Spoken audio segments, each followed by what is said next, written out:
A paz do Senhor Jesus esteja sobre a sua vida. Eu queria deixar uma mensagem que eu recebi de Deus em 2018, ou seja, 7 anos atrás, no período da Copa de 2018, que foi sediada na Rússia. Nesse período de tempo eu estava estudando sobre as características do reino do anticristo e durante os estudos, observando os detalhes da descrição do governo do anticristo, descrito em Apocalipse, eu discerni e compreendi que a característica do reino do anticristo ela se encaixa em um poder religioso, político e militar. Ou seja, o reino do anticristo ele será regido por uma tríade, seria governo político, seria poder militar e poder religioso. Por quê? Porque no registro de Apocalipse o governo exige fiel adoração, de maneira que quem não submeter será executado.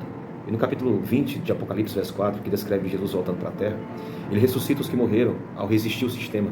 E a maneira específica que eles morreram foram por decapitação. Lá no registro original fala descabeçados.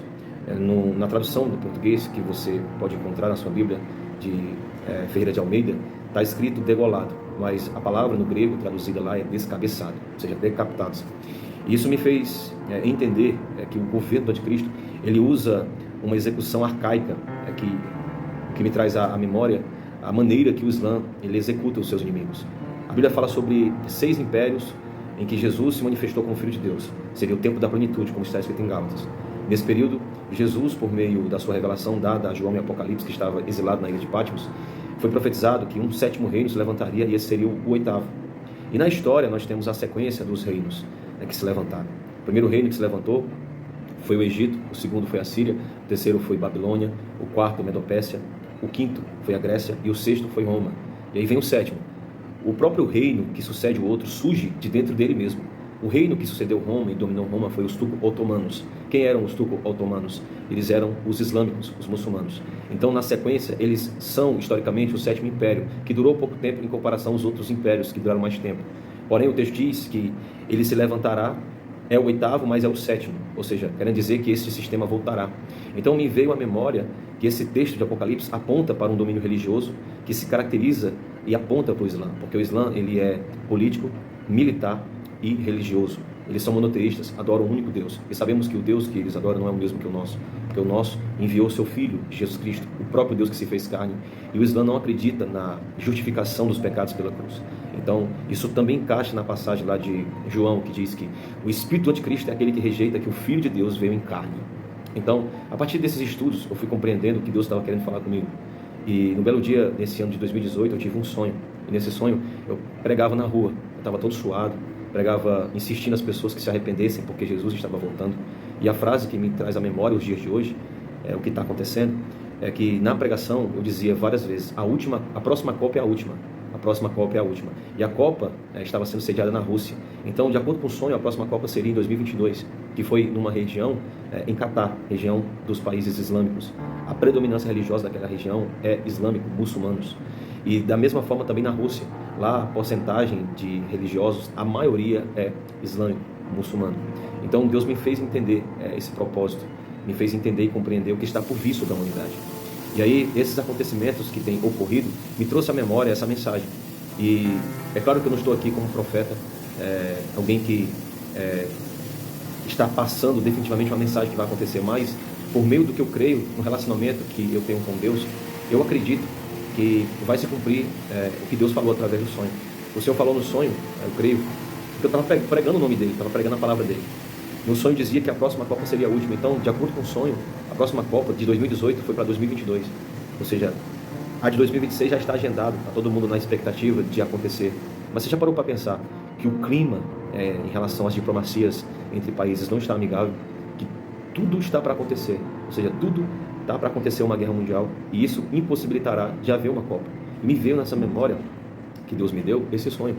E é necessário nós termos fé para contar as coisas que Deus nos dá, porque existe muitas imaturidades, pessoas falam que Deus não está falando, e eu me tremo só de imaginar falar uma coisa que Deus não está falando, porque lá em Ezequiel está escrito que Deus afirma, ai dos que dizem o que eu não estou dizendo. Então essa palavra recai sobre mim se eu estiver falando uma coisa que não é Deus falando, mas eu discerno as coisas espiritualmente por meio da palavra e entendo que tudo está acontecendo conforme o Senhor tem falado e me ensinado na palavra. O período de tempo que nós estamos não é para ficarmos na expectativa das coisas desse mundo, mas se preparar para Cristo. Então, de acordo com o sonho, eu vos digo isso pela fé.